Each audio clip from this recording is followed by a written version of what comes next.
오늘은 느헤미야서의 말씀을 함께 살펴보면서 오늘 기도의 제목을 찾기를 바랍니다.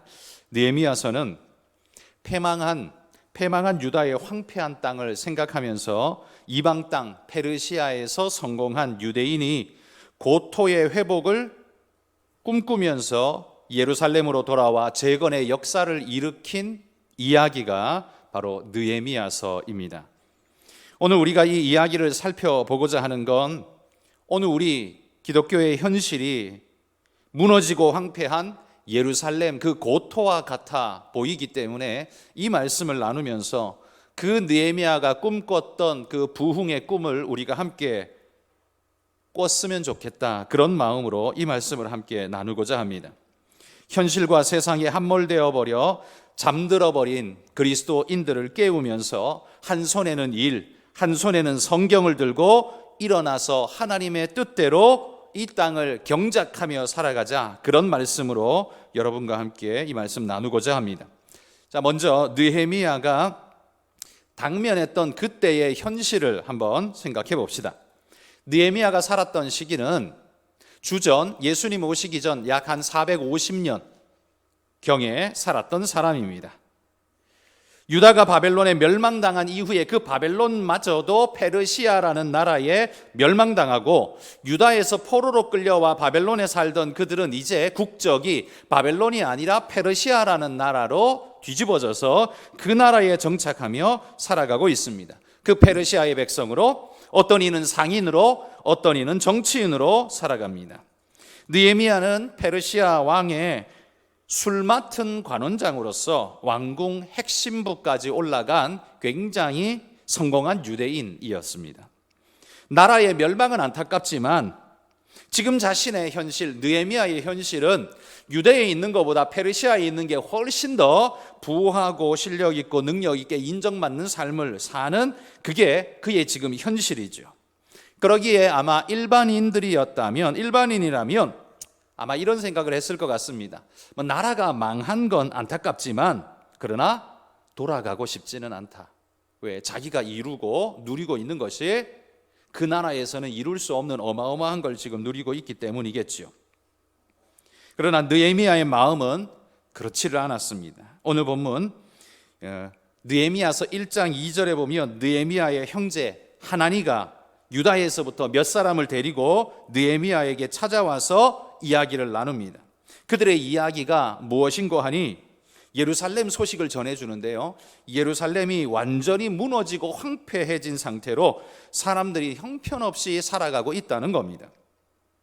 고대 찬란했던 그 예루살렘의 영광은 온데간데 없고 불타고 무너진, 백성들은 위험에 그대로 노출된 삶을 살고 있어서 살아도 산 목숨이 아닌 모습으로 지금 살아가고 있다는 말, 그 말을 들었을 때 느헤미야의 마음은 정말 애끓는 심정이었습니다. 게다가 예루살렘의 성전은 스룹바벨이 귀환하여서 성전은 세워놓았습니다. 그런데 성전만 덩그러니 서 있지 예루살렘의 성벽이 다 허물어지고 보호망이 없어서 휑하니 바람 부는 그 한가운데에 먼지를 고스란히 뒤집어 쓰고 성전이 그냥 초라한 모습으로 서 있었던 겁니다. 느헤미야는 바로 이 성전과 자기 백성을 생각하면서 애끓는 눈물을 흘리게 되는 겁니다. 그게 느헤미야서 1장의 이야기죠. 하나님의 영광이 이처럼 무너져 버리고 또 백성들이 산산이 조각난 것은 다른 이 아니라 그들의 죄 때문이라는 걸 느헤미야도 잘 알고 있습니다. 자, 오늘 저는 이 느헤미야의 말씀을 5가지의 질문과 답으로서 설교를 이어가 보려고 합니다. 5개의 질문. 제가 이 설교를 생각할 때 제 머릿속에 떠올랐던 5개의 질문과 그에 대한 해답을 풀어가면서 함께 이 말씀을 나누고자 하는 겁니다. 첫 번째 질문, 느헤미야는 고국의 소식을 듣고 왜 수일 동안 울었을까입니다. 고국의 소식을 듣고 왜 수일 동안 울었을까? 그건 고국의 완전한 패망과 그 여파가 아직도 그 땅을 뒤덮고 있기 때문에 그 소식이 그렇게도 아프게 들렸습니다. 유대의 멸망이란 건요, 지금 울고 있는 느헤미야로 따지자면 언제적 이야기냐 하면 한 130년 전에 이미 망했어요. 지금으로 따지자면 고종 황제 때 이야기인데 대한제국이 망한 것 가지고 아직도 울고 있는 사람이 있습니까? 없습니다. 6.25 때문에 형제자매를 잃어버린 것 가지고는 울 수 있어요. 그것 가지고는 울 수 있는데 130년, 40년 전에 대한제국이 멸망해버린 것 가지고 그거 가지고 아직도 울고 있는 사람은 없죠. 그런데 지금 느헤미야의 입장에서 보면 그렇다는 겁니다. 느헤미야로부터 130년 전에 이미 유다라는 나라는 멸망했습니다. 그런데 130년 전 이야기를 가지고 아직도 울고 있다? 이거 뭔가 좀 이상해 보이지 않습니까? 감성이 너무 예민한, 정말 쓸데없이 예민한 사람인가? 이런 질문을 던질만 하죠. 100년의 세월이 지났으면 그 멸망도요 이미 다 잊어버리고 그냥 다 받아들이게 나름입니다.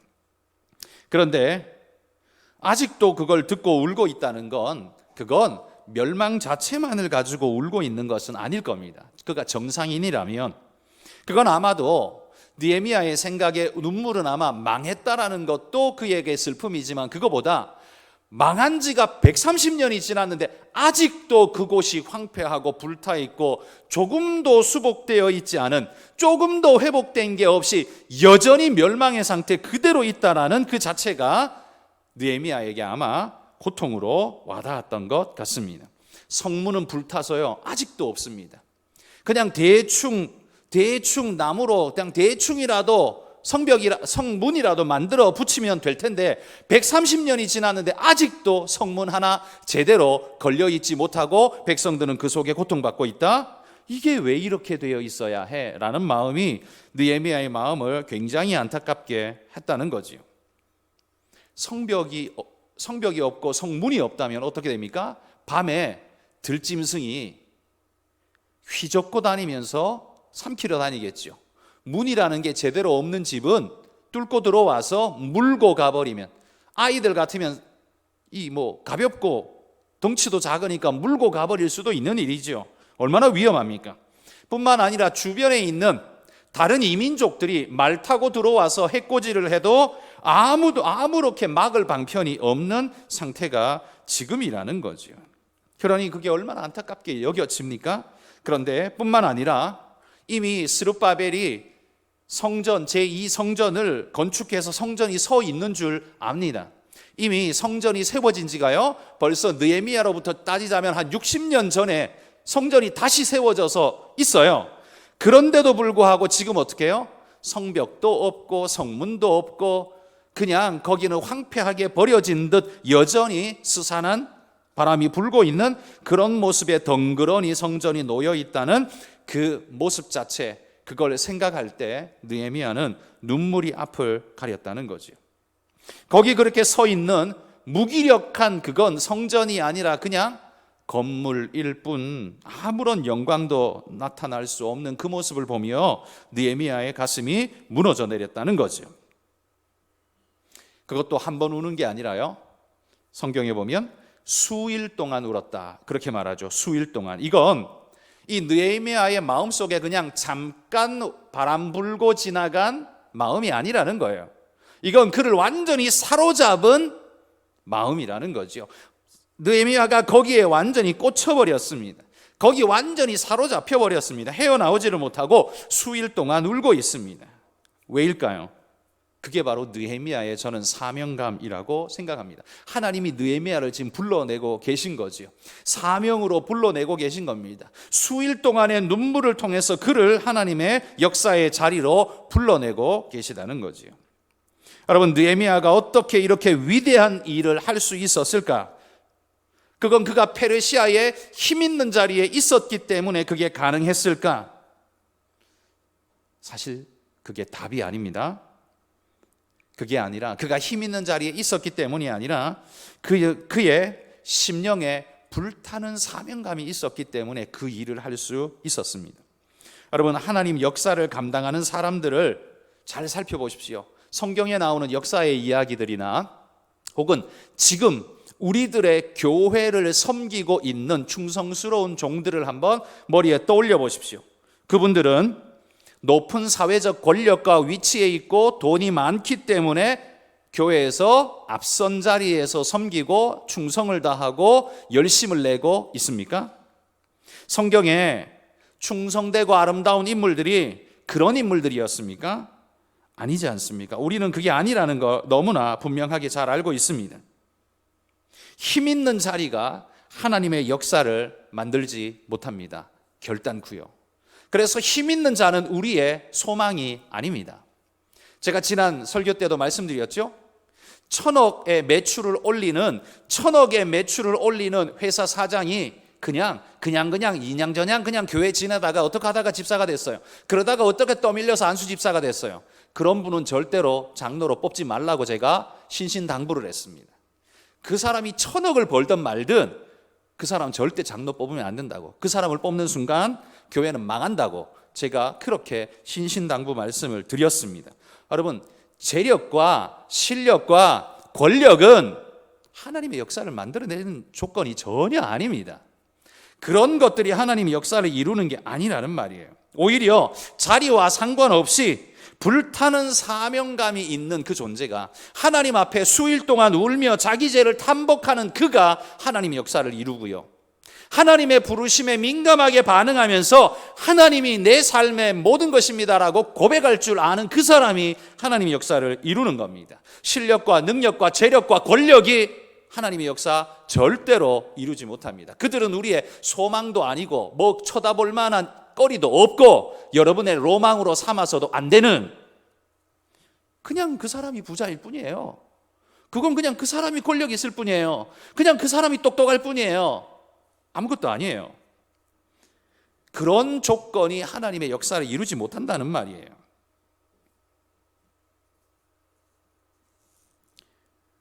여러분, 하나님의 부름으로 세워진 이스라엘의 존재, 그 존재가 지금 이렇게 비참하게 무너져 버리고 먼지를 뒤집어 쓰고 서 있는 외로운 성전이 된 이유가 뭡니까? 자기들의 죄 때문이었죠. 느헤미야는 그것 때문에 지금 슬피 울고 있습니다. 영광으로 찬란해야 할 그 하나님의 도성이, 하나님의 성전이 자신들의 죄 때문에 먼지를 뒤집어 쓰고 초라함을 뒤집어 쓰고 욕을 뒤집어 쓰고 있는 그 모습이 못내도 가슴 아프고 통곡스러운 느헤미야의 심정, 바로 거기서부터 하나님의 역사는 시작되어진다는 거예요. 그의 수일간의 눈물이 하나님의 부르심, 콜링이었다라는 말입니다. 여러분, 교회가 세상 가운데에서 쓸쓸히 찬바람 맞으며 서 있는 오늘의 현실을 여러분들은 어떻게 보고 계십니까?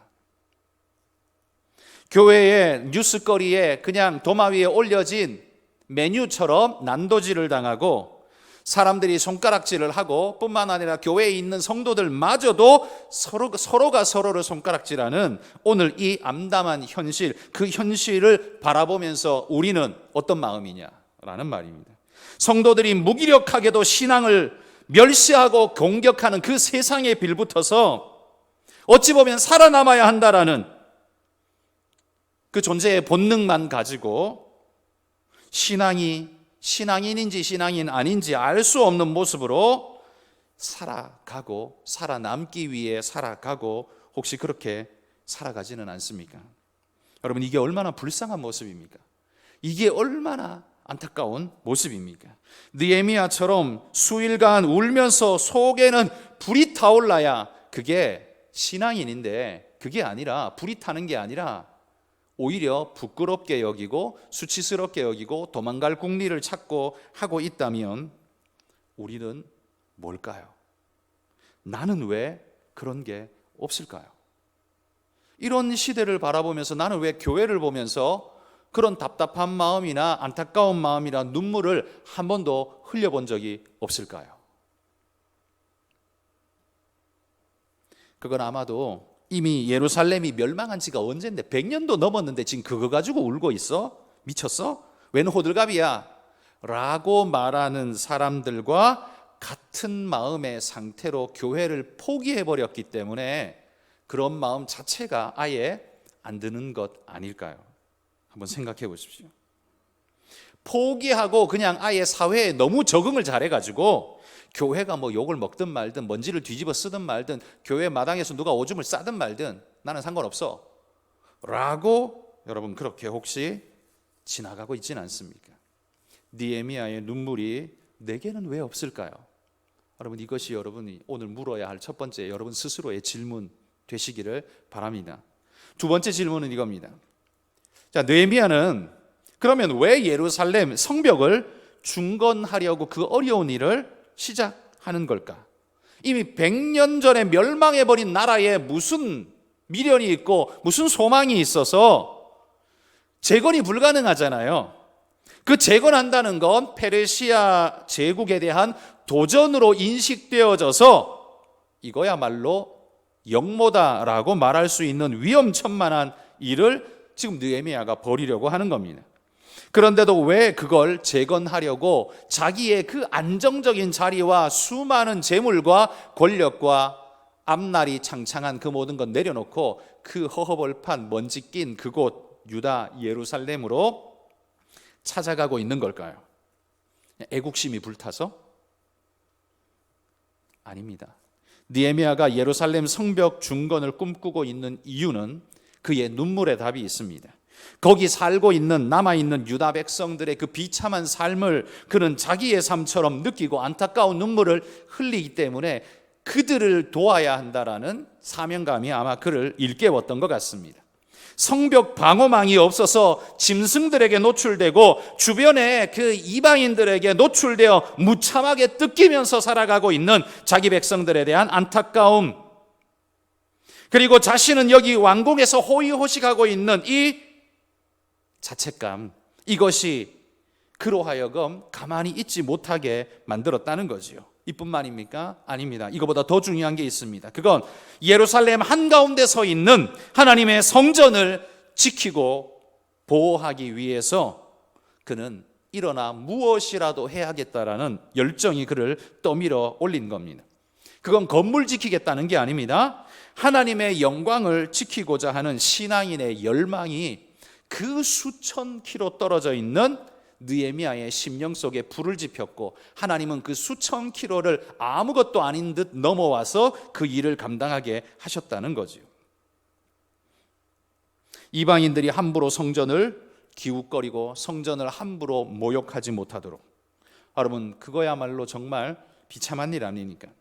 그런데 힘이 없고 지켜낼 방벽이 없어서 할 수가 없었던 겁니다. 그래서 느헤미야가 볼 때 제일 먼저 해야 할 일이 뭐냐? 그건 성벽을 재건함으로써 백성과 성전을 지키는 일이 제일 중요하다라는 걸 그가 깨달았다는 거죠. 그리고 그렇게 지켜진 성전을 중심으로 이제 백성들을 그때서야 끌어모아서 예루살렘 정신을 회복하고 믿음의 백성을 세워가고자 하는 예루살렘의 재건, 그건 바로 성벽부터 시작해야 한다라고 느헤미야가 깨달았다는 거죠. 여러분 우리 대한민국의 일제강점 시절을 생각해 보십시오. 민족의 선각자들이 한글을 지키기 위해서 목숨을 바치고 싸웠던 시절이 있었죠. 아니 그까지 한글, 눈에 보이는 밥 벌어 먹을 수 있는 것도 아닌데 거기에다가 왜 목숨을 겁니까? 왜냐하면 민족의 얼이 지워지고 나면 독립은 불가능한 일이고 한민족은 사라지게 될 것이 자명하기 때문에 민족의 선각자들은요, 이 한국 말을 지키기 위해서 목숨을 걸었던 겁니다. 여러분 살아가는 데는요, 한국어를 쓰나 일본어를 쓰나 전혀 살아가는 데 차이 없습니다. 일본어를 써도요, 그 당시 살아가는 데 불편한 게 없었습니다. 그런데 왜 굳이 꼭 한국어를 지켜야 하는 겁니까? 그건 여러분들이 이유를 잘 아실 겁니다. 여러분 성전과 유다 백성들을 지켜내는 것이 단순한 일이 아니라 이스라엘 회복의 첫걸음이라는 걸 느헤미야는 분명히 잘 알고 있었던 겁니다. 이스라엘 땅에 돌아온 사람들이 여전히 그 땅에 살고 있기는 했지만 아직 그들은 정신적으로 무장되어 있고 영적으로 무장되어 있지 못합니다. 그들의 정체성과 존재 이유를 망각한 채 살아가는데 급급하게 쫓겨 있는 그냥 그런 존재였습니다. 그래서 느헤미야는 이걸 어떻게 깨우치고 일으켜낼 수 있을까? 제일 먼저 해야 할 건 일단 안전을 보장하고 난 다음에 그들을 묶어내는 길이 필요하다. 이걸 위해서 제일 먼저 해야 할 일은 성벽을 재건하는 일이라고 그는 믿었다는 거죠. 여러분 사회로부터 수많은 지탄과 공격 속에서 정체성과 존재의 이유를 잃어버린 성도들이 마치 페르시아의 식민지로 그냥 그 식민 백성으로 살면 어때? 난 여기서 잘 사는데, 그런 마음으로 그냥 세상에 묻어가기를 원하는 순간, 그 순간 신앙은 온데간데 없이 사라지고 우리는 그냥 무너지고 말 것입니다. 종교 문화적 차원에서 교회를 방문하기는 하겠지만 이스라엘로 돌아온 온 백성들처럼요, 그냥 자기 사는 것에 집착한 그 존재들처럼요. 그러나 그렇게 회복되지 못한 사람들 가지고는 하나님이 그 어떤 역사도 일으키지 못하시는 겁니다. 그래서 거기 있는 정체성도 없고 존재 이유도 깨닫지 못하는 그 수백 명의 사람들, 수백 명이 있어도 그들 가지고는 아무것도 할 수 없었습니다. 그래서 하나님이 수천 킬로 떨어진 그 정체성과 존재 이유를 가지고 있는 사람을 불러서 하나님의 역사를 이루려고 하는 겁니다. 여러분, 오늘날 한국 사회에 성도 숫자가, 기독교인의 숫자가 얼마입니까? 800만 명이라고 예전에 수치적으로 계산을 했죠. 옛날에 1000만 명, 1200만 이야기 한 적이 있는데요, 그건 제가 봐도 허수라고 생각합니다. 왜냐하면 교회는요, 이 교회에서 저 교회에 옮겨가면 당장 제적하지 않습니다. 최소한 2, 3년 묵혀요. 다시 돌아올지 모르니까. 그리고 이 사람 제적시키면 이 사람이 싫어해. 이 사람 친구도 있고, 이 사람 엄마도 있고, 이 사람 형제도 있고 있기 때문에 못 잘라요. 그래서 교회는 서로 누적된 숫자가 어마어마하게 많아요. 그래서 1200만, 그건 제가 볼 때 좀 부풀려진 숫자일 거라고 생각합니다. 800만? 예. 근데 지금 800만 될까요? 지금은 800만도 전혀 안 될 겁니다. 꿈 같은 소리일 겁니다. 얼마일지는 모르지만 하여튼 수백만의 사람들이 대한민국 안에 믿음의 사람으로 있습니다. 그런데 그 수백만의 사람들이 예루살렘에 생각 없이 살아가는, 그냥 살아남기 위해 사는 그들로만 구성되어 있다면 우리의 미래는 소망이 없을 겁니다. 그들 속에 하나님의 불을 가지고 있는 수천 킬로 떨어져 있지만 하나님의 역사를 위해 꿈꾸고 달려오는 그 살아있는 사람들이 몇 명이냐에 따라 한국교회의 미래는 달라질 것입니다. 저는 아직도 많은 하나님의 사람들이, 이 불타는 하나님의 불덩어리들이 많이 살아있더라고 저는 그렇게 믿습니다. 많은 숫자가 허수의 숫자, 껍데기의 숫자도 많이 있겠지만, 얼마인지 모르지만 많이 있겠지만, 그러나 저는 여전히 이 땅을 회복하고 살려낼 만한 하나님의 살아있는, 하나님이 남기신 7천인은 아직도 여전히 많이 살아있다라고 믿습니다. 그러나 그들의 불이 꺼지기 전에 불을 빨리 다시 일으켜야 하지 않겠습니까? 그 불마저도 꺼지기 전에 빨리 일으켜야 하지 않겠습니까? 느헤미야가 일어나야 할 이유가 바로 그거였었다라는 거지요. 느헤미야와 함께 회복의 꿈을 꾸는 우리 한가람의 성도들이 되시기를 소망합니다.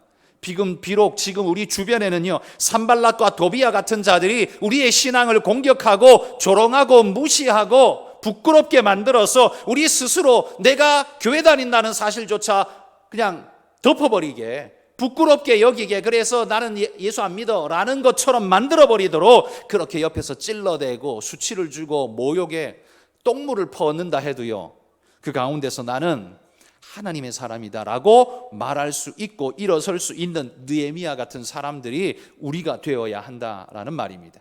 그러면 하나님이 수천 킬로를 넘어 불러내셔서라도 그 역사를 이루시는 하나님이 우리를 통해서 이 나라를 회복하고 온 세계를 회복하고 하나님 오시는 그날을 맞이하는 아름다운 믿음의 일꾼으로 만들어내게 될 줄 믿습니다. 여러분, 그런 분들이 되시기를 축복합니다. 이를 위해 성벽이 필요한 겁니다. 지탱하는 게 필요한 겁니다. 방패막이가 되어주는 게 필요한 겁니다. 내가 방패막이가 되고 바람막이가 되어줄 때 그 사람이 살아날 수 있고 회복할 수 있는 기회가 생기고 하나님의 부흥의 역사에 불씨가 살아나는 기회가 될 거라는 말이죠. 여러분이 성벽 되어주시기를 소망합니다. 누가 성벽 같은 성벽인 나 옆에 와서 성벽인 내 옆에다가 오줌을 싸더라도요, 무시하고 그냥 꿋꿋하게 계속 성벽 되어 주십시오. 그가 이 성벽에 오줌 싼다고 그 성벽 구멍 뚫어버리고 아이 더러워하고 구멍 뚫겠습니까? 아니요. 싸든가 말든가, 비가 오든가 말든가, 돌을 던지든가 말든가, 낙서를 하든가 말든가, 성벽은 그 자리에 지키고 보호하고 서 있어야 성벽인 거죠. 여러분들이 신앙을 꿋꿋하게 지키고 서 있으면 여러분 때문에 여러분 옆에 있는 사람이 방패막이 삼아 이겨낼 수 있는 힘을 얻게 될 것이며, 그 바람을 피할 수 있는 기회를 얻게 될 것이며, 이겨내야 할 이유를 하나 더 갖게 될 줄 믿습니다. 그런 성벽이 되시기를 축복합니다. 세 번째 질문은 이겁니다. 느헤미야는 왜 지역의 실력자들, 도움이 되는, 그러니까 인력과 돈을 끌어올 수 있는 지역 실력자들, 이방인들을 이 성벽 재건에 함께 동참시키지 않았는가? 왜 배척했는가? 이 세 번째 질문이죠. 그들과 힘을 합하여서 성벽을 재건했다면 인력도 더 많아질 것이고, 그들이 재력이 있잖아요. 그러니 그 자원을 끌어다 쓰면 얼마나 효과적인 성벽 재건이 빨리 가능했겠습니까? 그런데 그거 하지 않았다는 거예요. 그걸 거부하고 가시밭길 같은 길을 느헤미야는 택했습니다. 이유가 뭡니까? 왜겠습니까? 왜냐하면 느헤미야가 생각하는 성벽은 건물이 아니라 성물이기 때문에 그렇습니다. 느헤미야는 지금 건물을 짓고 싶은 게 아니라 성물을 짓고 싶은 겁니다. 그리고 그 성벽은 성물의 기능을 해야 하겠기에 하나님도 없고 이방인, 이윤과 세상적 논리로만, 그런 걸 가지고 세속적이라고 말하죠. 그 세속적 논리로만 살아가는 그 사람들을 동참시키지 않았던 겁니다. 여러분, 건물만 짓는다면 누가 지은들 무슨 상관입니까? 건물만 지으면 되죠. 누구랑 함께 짓고 누구 돈이 들어간들 무슨 상관입니까? 건물만 지으면 되죠. 그러나 느헤미야가 짓고자 한 건 건물이 아닙니다. 그냥 단순 보호용 성벽 돌덩어리가 아니라는 말이에요. 그건 성전의 영광을 회복하기 위한 첫걸음, 한마디로 말해 성전의 문과 같은 것을 지금 자신은 짓고자 하는 겁니다. 성벽이 아니에요. 누가 봐도 성벽을 짓고 있는데 느헤미야의 마음속엔 그게 성벽이 아니라 하나님의 성전의 문이라는 말이죠. 그러기 위해서 이방인 불신자들의 그 정신과 영향력이 미치지 못하도록 끊어내는 것이 무엇보다 중요했다는 거지요. 만약 그들과 함께 지었다면 어떻게 될까요? 하나님의 영광을 드러내야 하는 시간에 그들은 말할 겁니다. 우리에게 50%의 지분이 있다. 네 마음대로 하지 마라. 우리도 쓸 권리가 있다. 그러니 우리는 이렇게 하겠다. 그리고 거기다가 막 우상을 걸어놓고 우상 제사를 지내고 신앙을 팔아먹는 짓들을 하게 한다면, 그러면 막을 방법이 있습니까? 50%의 권리를 가지고 있는데요, 방법이 없죠. 느헤미야는 바로 그것 때문에 그 모든 걸 힘들고 어렵지만 끊어냈던 겁니다. 쉬운 길을 버리고 어려운 길을 택한 이유는 이 성벽의 존재의 이유와 목적과 방향성이 뭔지를 알기 때문에 그것에 저해 요소가 되는 다른 어떤 것들, 아무리 내가 힘들어도 그것과 손잡지 않겠다라고 느헤미야가 지금 그 모든 걸 끊어내고 있는 겁니다. 여러분, 꽁꽁 잡는 게 매라는 식으로 목적에 상관없이 성취만 하면 된다는 개념, 여러분, 이게 교회에는 가장 위험한 생각입니다. 제가 아까 1,000억의 매출을 올린 사람, 신앙도 없고 하나님 중심적인 마인드가 없는 사람이라면 절대로 장로로 뽑으면 안 된다라고 말한 게 바로 이겁니다. 꽁 잡는 게 매라는 식의 생각이야말로 교회를 파괴하는 가장 심각한 암덩어리입니다. 느헤미야는 지금 성벽을 건축하는 게 아닙니다. 하나님의 성전을 건축하는 겁니다. 누가 봐도 그건 성벽일 뿐이지만 느헤미야의 마음속엔 그건 이미 성전이라는 거지요. 여러분, 여러분이 하는 일이 아무리 초라하고 작아 보이는 일이라 할지라도 여러분의 일이 하나님의 성전을 건축하는 그 성전의 문이 된다라는 마음 가지고 그 일들을 감당하시기를 바랍니다. 그러면 하나님이 바로 그 일을 통해서 아름다운 역사를 이루어 내실 겁니다. 이게 바로 느헤미야가 이방인들과 손절했던 이유라는 겁니다. 위험을 감수하면서도 그걸 거절했던 이유라는 말입니다. 자, 네 번째 질문. 자, 느헤미야는 왜 모든 이스라엘 사람들을 이 공사에 참여시키는가? 특수부대처럼 일 잘하는 사람 몇 명 뽑아가지고 그 사람들, 그 수십 명, 수백 명, 혹 그 사람들만 딱 데리고 딱 하면 편하지. 이 사람 저 사람 뭐 일도 못하는 사람 저 사람까지 다 데리고 와서 하나부터 열까지 다 데리고 와서 이게 뭐냐? 일손이 모자라서 느헤미야가 그렇게 했을까? 아닙니다. 일손이 모자란 건 진짜 사실입니다. 그러나 그게 본질적 이유는 아닙니다. 느헤미야가 모든 이스라엘이 이 공사에 직접 참여해야 한다라고 생각한 이유가 뭐냐 하면 그건 이 일이 내 일이라는 걸 인식하도록 하기 위해서 그 일 속에 그들의 땀과 눈물이 묻어나도록 만든 겁니다. 뿐만 아니라 그들 모두가 하나님의 성전을 지키는 이 거룩한 일, 우리의 신앙을 붙잡아가는 이 거룩한 일에 우리 모두가 노력하고 애써서 함께 일어나야 한다. 즉 우리는 하나님의 백성이다라는 걸 자각시키기 위해서 그는 육신적으로는 수고스럽지만 이 일을 함께 하도록 만들었다는 거죠. 여러분, 우리도 재개발 때문에 어쩔 수 없이 교회를 다시 지어야 합니다. 지역 자체가 재개발을 하니까요. 그러나 그 과정에서 모든 성도가 다 함께 해야 그게 교회가 되는 겁니다. 몇몇 잘난 사람들만 해서 성전이 만들어진다면 그 교회는 결단코 문제덩어리가 되고 말 것입니다. 내 교회가 되지 못할 거라는 말입니다. 그냥 예쁜 건물은 될 수 있을지 몰라도 내 교회가 될 수 없다는 말이에요. 그래서 모두가 참여하는 성전 공사가 반드시 돼야 됩니다. 물론 우리는요, 삽질하고 돌 쌓고 이런 일은 지금 못합니다. 기술자들이 해야 되죠. 우리는 거기에 우리의 마음과 정성과 우리의 노력을 쏟아 부어야 합니다. 우리 교회 건축위원회가 있죠. 전 현직 건축위원장님들이 늘 마음에 부담을 가지고 생각했던 중요한 한 가지가 있습니다. 뭐냐면 성도들이 부담을 갖지 않고 보상금만을 가지고도 우리가 조촐하게 교회를 지을 수 있으면 좋겠다라는 꿈이었습니다. 왜? 우리 성도들 중에 대단한 부자가 있습니까? 그런 분 없잖아요.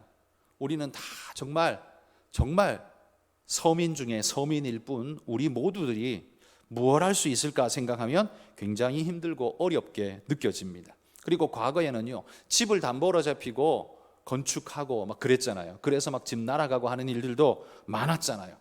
부담이 또 얼마나 큽니까? 그러니 이런 일 없이 할 수 있으면 좋겠다 생각을 합니다. 저는 그 생각에 참 동의하고 그 생각이 고맙습니다. 그렇지만 저의 건축과는 수고와 노력이 들어가지 않은 교회 건축은 절대로 옳지도 합당하지도 않다라는 게 제 소신입니다. 그래서 아무런 부담도 갖지 않고 깔끔하게 그냥 돈 한 푼 나는 안 내도 교회가 떡하니 지어지는 그런 교회는 절대로 반대합니다. 그런 교회는 여러분의 교회가 될 수 없습니다. 왜? 주운 돈은 쉽게 나가잖아요. 주운 돈은 내 돈이 아닙니다. 쉽게 나가죠. 마찬가지로 누가 그냥 만들어 놓은 교회 가는 건 그건 여러분의 교회가 아닙니다. 만들어질 때부터 여러분의 땀과 노력과 눈물이 거기 들어가지 않으면 그건 여러분 교회가 안 되는 거예요. 내 교회라고 말할 수 없는 겁니다. 그래서 그냥 보상금만으로 딱 짓고 나머지는 어느 돈 많은 독지가가 헌금 딱 해줘서 그냥 처리 딱 해주면 정말 좋겠다. 이게 느헤미야의 생각이 절대 아니라는 거죠. 느헤미야는 그러지 않았다는 겁니다. 저도 그렇지 않습니다. 저는 여러분들이 조금 부담스러울지라도 부담스럽게 헌금하셔야 한다고 생각합니다. 그래야 여러분 교회가 됩니다. 그래야 우리 교회가 되는 거예요. 그게 아니고 그냥 편안하게 누가 지어준 건물에 들어가서 그냥 예배드리겠다. 그건 내 교회가 아니기 때문에 그냥 그 교회 나갈 때도 아무렇지 않게 편안하게 나가시게 될 겁니다. 쉽게 나가시게 될 겁니다. 그건 결코 옳지도 좋지도 않습니다. 모든 성도가 창을 들고 삽을 들고 방패를 들고 오늘 느헤미야가 그렇게 성도들을 그 이스라엘 백성들을 이 공사에 모두 참여시켰던 것처럼 우리 성도들도 창을 들고 삽을 들고 방패를 들고 낮에는 일을 하고 밤에는 성벽을 쌓고 하셔야 한다는 겁니다. 그래야 우리 교회, 내 교회가 될 수 있다는 겁니다. 그런 것 없이 떡하니 만들어진 마술램프 비벼가지고 그냥 떡하니 생긴 것 같은 교회, 그런 교회는 우리에게 아무런 유익이 될 수 없다는 말이에요. 그러므로 여러분, 우리가 짓는 교회는 우리 모든 성도들의 십시일반이 되어 십시일반을 통해서 지어져야 합니다. 여러분의 땀이 거기 들어가야 합니다. 여러분의 수고와 노력이 거기 들어가야 합니다. 그걸 위해서 기도하셔야 하고 공사장을 바라보면서 여러분 축복하면서 기도하셔야 되고 문제 없기를, 분규가 일어나지 않기를, 재정적 문제나 공사 사고가 일어나지 않기를 기도하고 이 교회를 통해서 하나님의 복된 구원의 백성들이 많이 일어날 수 있기를 기도하셔야 합니다. 그게 아니면 그냥 예쁜 건물일 뿐이지 성전이 될 수 없습니다. 그냥 돈으로 잘 처바른 건물이 될 뿐 멋지게 아름답게 증축한 성전이 되지 못한다는 말이에요. 여러분, 교회가, 이 교회, 우리가 지을 그 교회가 여러분 교회가 될 수 있도록 마음을 모으시기 바랍니다. 그냥 공차를 타고 싶은 마음이 우리 모두에게 있습니다.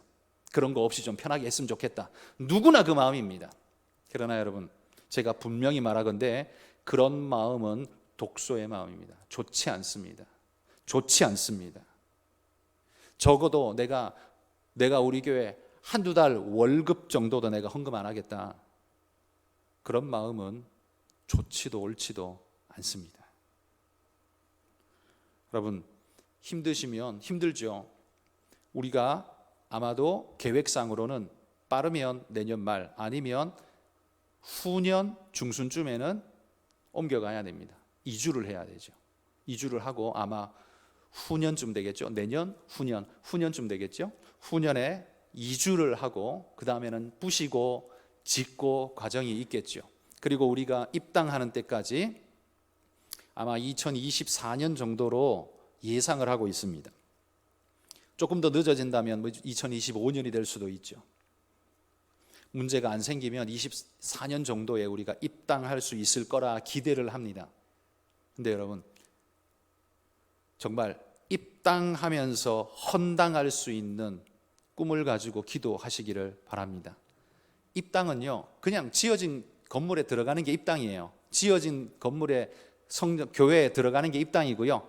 헌당은 이 교회가 돈 빌려서 지은 모든 빚을 다 갚고 온전하게 하나님의 것으로 완전히 등록되었을 때 그걸 우리는 헌당이라고 말하죠. 그래서 헌당식을 하죠.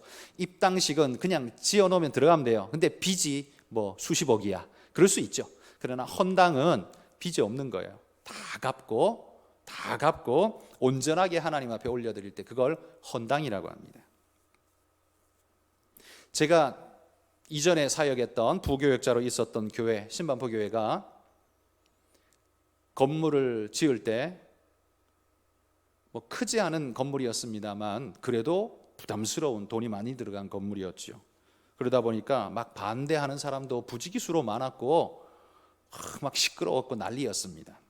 그런데도 진행했고 놀랍게도 기도의 제목은 하나님 입당하면서 헌당하게 해주십시오 라는 기도였습니다. 그런데 놀랍게도 그 교회가요 입당하면서 헌당했습니다. 입당식이 곧 헌당식이었어요. 그러니까 빚 없이 놀랍게도 다 정리가 됐어요. 그러니까 재력이 튼튼하기 때문에 그러냐? 아니에요. 빚이 많을 수밖에 없는데 어떻게 그게 해결이 됐어요. 그래서 그 이야기를 제가 수도 없이 많이 들었거든요. 하나님이 입당하면서 헌당하게 해달라는 기도를 우리 성도들이 많이 했는데 그 기도대로 놀랍게 들어주셨다. 여러분, 우리 교회도 그랬으면 좋겠습니다. 입당하면서 헌당할 수 있는 축복이 있기를 소망합니다. 다섯 번째 질문은요, 그럼 느헤미야는 왜 이렇게 위험을 감수하면서까지 초고속으로 이 모든 일들을 끝내려고 애를 썼던가? 좀 쉬엄쉬엄 사람 골병 들지 않게 조금 시간 여유를 가지고 좀 천천히 해야 사람이 살지 골병 들게 이렇게까지 하느냐? 왜 그렇게 했느냐? 이게 다섯 번째 질문이라는 거예요. 3장에 보시면 느헤미야는요, 예루살렘을 삥 둘러서 성벽을 쌓을 때 보통 어떻게 쌓겠습니까? 기초석을 쌓고 거기서부터 시작해서 삥 둘러치기 시작하겠죠. 그래서 삥 둘러서 여기 딱 가면 이제 여기서 마무리하겠죠. 그런데 느헤미야는 그렇게 안 했어요. 여기서 여기까지는 너가 맡아라. 여기서 여기까지는 너가 맡아라. 여기서 여기까지는 너가 맡고 여기서 여기까지는 너가 맡고, 그래서 다 따로 해서 전부 각자 동시에 시작을 했습니다. 한꺼번에 시작을 했어요. 그래서 그 공사를 52일 만에 성벽 공사를 완료해버렸습니다. 초고속이에요. 빨리빨리의 대명사였습니다. 느헤미야의 성벽은요, 한국인조차도 혀를 내두를 만한 어마어마한 속도였습니다. 조그마한 건물을 지어도 50일은 넉넉히 걸릴 텐데, 너끈히 걸릴 텐데, 성벽을 짓는데 쌓는데 52일 만에 다 지었어요. 엄청난 거죠. 여러분, 정말 어렵고 많은 것이 투자되는 이 일을 왜 이렇게도 빠르게 처리하려고 했을까? 이건 제 추론입니다만, 느헤미야의 마음이 급하기도 했을 겁니다만, 그것보다는 공사 기간이 늘어지면 백성들의 마음이 해이해지고 어려워지고 이탈자들이 많이 생길 수 있기 때문에 빨리 끝내기를 원하지 않았을까? 제가 생각할 땐 그럴 것 같다는 거죠. 왜냐하면 자기 삶도 척박한데 이게 길어지잖아요. 이게 한 달, 두 달, 세 달 막 넘어가면 나 살기도 지금 힘들어 죽겠는데 여기다가 왜 나를 밤낮 없이 여기다가 지금 몰아넣어가지고 날 죽게 하면 죽을 고생을 시키냐 하지 않겠습니까? 그러다 보면 곳곳에서 불평이 터져 나오면서 아무것도 되지 못하는 일이 벌어질 겁니다. 그래서 느헤미야는 두려웠을 겁니다.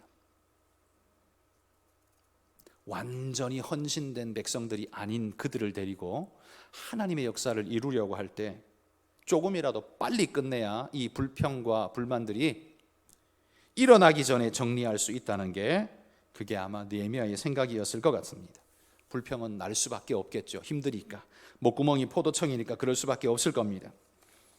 그래서 이런 현실적인 문제가 발생하기 전에 빨리 끝내고자 한 것이 느헤미야의 생각이었던 것 같습니다. 그리고 또 한 가지는 백성들의 안전을 하루라도 빨리 도모하기 위해서는 빨리 성벽을 지어야 한다라는 생각이었을 겁니다. 산발락과 도비아가 호시탐탐 노리면서 늘 해코지를 하고 있는데, 이 성벽이 빨리 지어지고 문을 딱 닫아 걸어야 저놈들이 아무리 하고 싶어도 성벽 안에 있는 우리를 손댈 수 없으니까 막을 수 있을 것 아니냐. 이 백성을 보호하는 길은 빨리 성벽을 짓는 일밖에 없다라고 생각을 하고 빨리 이 모든 일들을 몰아붙였던 것 같습니다.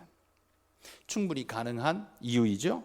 그런데 이뿐만 아니라 또 하나가 있을 것 같습니다. 그건 뭐냐 하면, 느헤미야가 본래적으로 가슴에 품었던 꿈, 그건 하나님과 예루살렘의 회복에 대한 열망이 강했기 때문에 그 무엇보다도 빨리 이 일을 이루고 싶었던 거죠.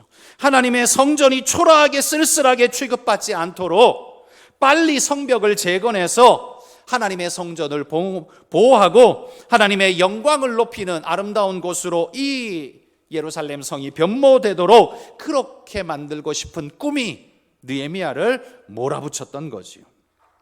이게 바로 느헤미야가 페르시아 왕국에서 수일 동안 울면서 하나님 앞에 부르짖었던 그 기도의 제목일 것입니다. 여러분, 오늘 한국 사회에서 교회는 산발락과 도비아에게 조롱당하고 모욕당하는 그 예루살렘의 현실과 똑같은 현실에 처해 있습니다. 이런 현실 속에서 우리가 진짜 성도라면 우리는 뭘 해야 할까요?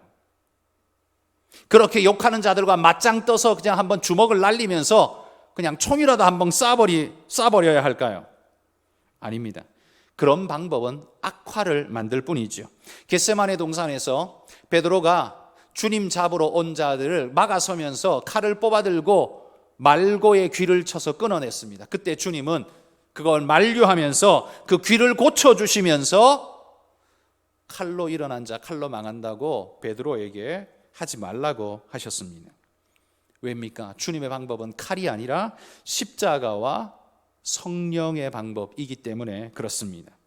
그러기에 여러분, 오늘 산발락과 도비아가 넘쳐나고 있는 오늘 이 시대, 지금 우리의 사회 속에서 우리가 할 건 베드로처럼 칼춤 추는 게 아니라 성령의 역사가 일어나도록 하는 것이 가장 중요한 방법이라는 겁니다. 어디서 일어나겠습니까? 성도들의 심령에서 회복하여 일어나지 않으면 일어날 데가 없지요. 그래서 성령의 역사가 성도들의 심령 속에 불을 일으킬 수 있도록 우리는 계속 기도해야 하고 다시 일어나도록 꿈꿔야 합니다. 지금 성도들은요, 전부 다 살아가는 것에 몰두해서 돈돈 하면서 끌려가고 있습니다. 그리고 교회 와서도 뭘 기도해요? 돈 잘 벌게 해달라고 기도하고요, 취직 잘하게 해달라고 기도하고요, 대학 합격하게 해달라고 기도하고요, 다 그런 기도합니다. 결국 뭡니까? 결국 세상하고 똑같은 기도하고 있다는 거예요. 예수 안 믿어도 하는 기도, 예수 믿고도 똑같이 하고 있다는 거예요.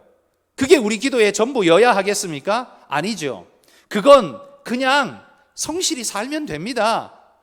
애써 기도 안 하셔도 여러분이 성실히 살면 그 보답으로 하나님 주실 겁니다. 그러나 그게 아니라 진짜 기도해야 할 건, 이렇게 산발락과 도비아가 늘 말 타고 와서 뒷발질하면서 우리를 공격하고 짓눌러버리는 이 시대 속에 우리가 살아날 길은 성도들의 심령 속에 성령의 불이 일어나는 것 외에는 더 좋은 방법이 없다는 말입니다. 교회의 기도가 사그러들고 예배의 자리에 예배자들이 사라지는 오늘 이 현실은 무엇 때문입니까? 바빠서입니까? 바쁘기도 하지요. 그건 틀린 말은 아닙니다만 틀린 말입니다.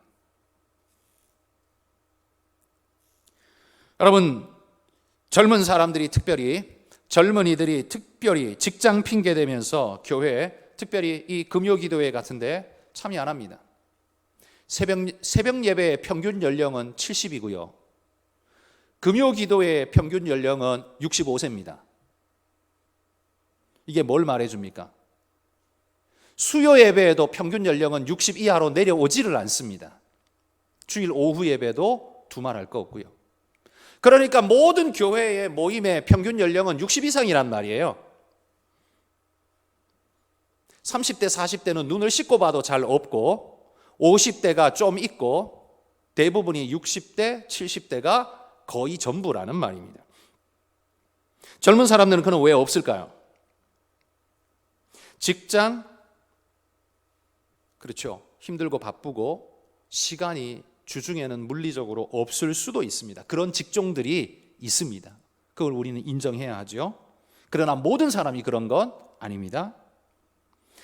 그러나 여러분, 직장 때문에 진짜 참석 못 하십니까? 좀 늦게라도 와서 나는 예배의 끄트머리라도 붙잡고 기도하겠다라는 마음 들지는 혹 않습니까? 여러분, 직장 핑계대지만 솔직히 퇴근 후에 술집을 가보십시오. 부흥하고 번창합니다.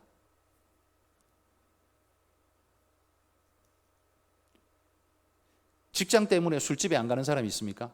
술 좋아하는 사람이? 그런 사람은 없습니다. 술 마시기 위해서라도 직장 갑니다. 그러면 그리스도인들은 어떠해야 합니까? 갈수록 주중 예배와 기도회는 젊은 사람들이 씨가 말라서 찾아볼 수가 없습니다. 안 나오는 걸 이제 아예 당연시합니다. 아예 당연시합니다. 그리고 어른들도 이렇게 말합니다. 내가 대신 기도할게, 너는 돈 벌어. 아이고 힘든데, 아이고 내 새끼, 너는 힘드니까 집에서 좀 쉬어. 대신 내가 기도할게. 좀 찔리시는 분 없으십니까? 여러분, 철들기 전에는 좀 그렇다 칩시다. 근데 신앙이 철이 들고 그 다음에 재직이 되고, 적어도 재직이 되었다면 마음 자세와 태도와 바뀌어야 할 겁니다. 저는 우리 수요 예배, 금요 예배, 주중 예배를 보면서 제가 보면서 늘 한숨을 쉬는 게 중직자들조차 없다. 정말 한숨을 쉽니다. 다 멀리 사는 분들도 굉장히 많습니다. 우리 장로님들도요, 가까이 사는 분이 몇 명이 없고 다 멀리 삽니다. 그러다 보니까 주중 예배가 장로 11명의 50% 넘기가 힘듭니다. 장로 11명의 50% 참석률이 50% 넘기가 이게 쉽지 않습니다. 이게 왔다 갔다 해요. 50%, 60% 여기서 왔다 갔다 해요. 물론 집이 되게 멀기도 하죠. 천안에도 계시고요, 수원에도 계시고, 그러니 그런 건 우리가 충분히 이해해야 합니다. 그런데 보편 우리 성도들을 놓고 봤을 때 우리 젊은 성도들은 그러면 다 천안에 삽니까? 차 타면 2, 30분 만에 올 수 있는 거리에는 없습니까?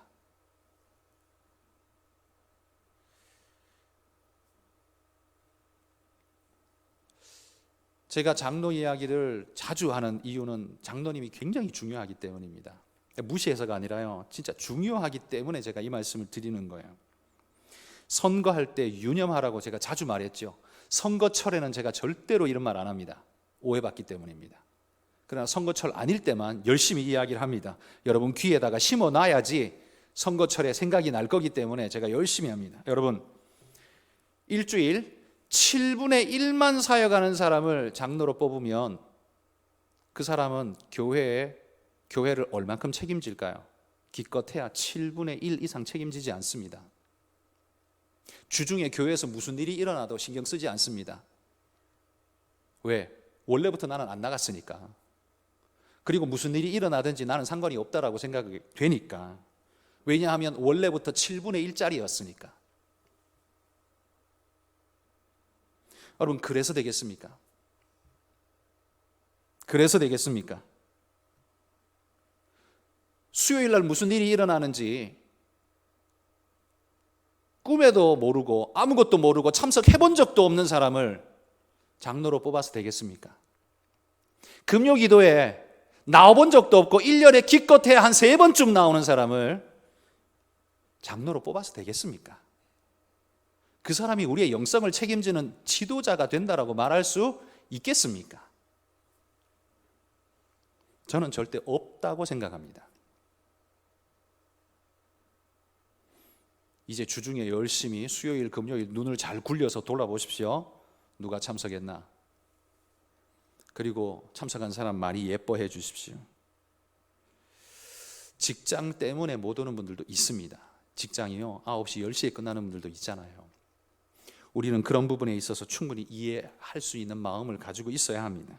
그러나 보편적으로는 보통 6시에 다 끝나죠. 대부분의 직장들이. 특히나 요즘같이 개인의 삶의 중요도가 높아진 시대 사회에서는요, 야근을 잘 안 시키고 야근을 잘 안 하고 그런 사회로 계속 가고 있죠. 그러기 때문에 마음만 먹으면 할 수 있는, 저는 그 가능성이 있다고 생각합니다. 물론 100% 모두는 아닙니다만, 여러분 아까도 말했지만 그 예배에 끝나기 직전 끄트머리 축도라도 내가 받겠다라는 마음이 있으면 9시 반에라도 오겠죠. 축도라도 나는 받겠다라고 그런 갈급한 마음이 있으면 9시 반에라도 오겠죠. 근데 6시에 끝나도 안 오고 7시에 끝나도 안 오고 8시에 끝나도 안 오고, 그건 뭡니까?